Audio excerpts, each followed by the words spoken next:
Svoboda, pravičnost, tovarištvo, enakopravnost, boj za boljšo skupno prihodnost.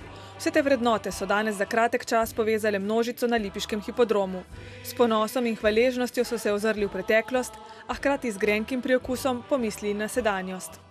Mi smo se borili za našo zemljo, za naš kraj in za vse tole smo dosegli in danes ga imamo je, kakor je.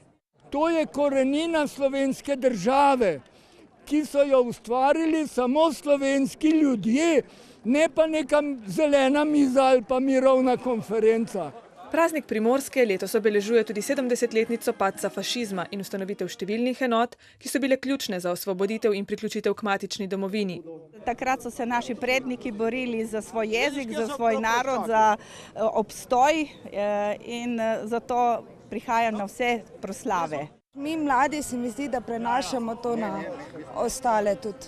Slavnostna govornica v tem delu Slovenije vidi prednosti tudi v gradnji skupnega čezmejnega prostora.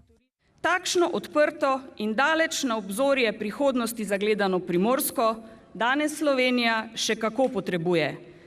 Zaradi prepišne burje, poletnih idej, poslovnih priložnosti in prijaznih ljudi. To pa počasi postaja zdaj, odkar je bil proglašen za praznik, tudi delno naš praznik, kljub tem zgodovinskim dejstvom, da pač celotna Primorska le ni ena celota. Primorske občine so tudi letos stopile skupaj in Zvezi borcev pomagale pokriti stroške proslave. Ta bo tudi v prihodnje ohranjala zavedanje, da se moramo za današnjo svobodo zahvaliti preteklim generacijam.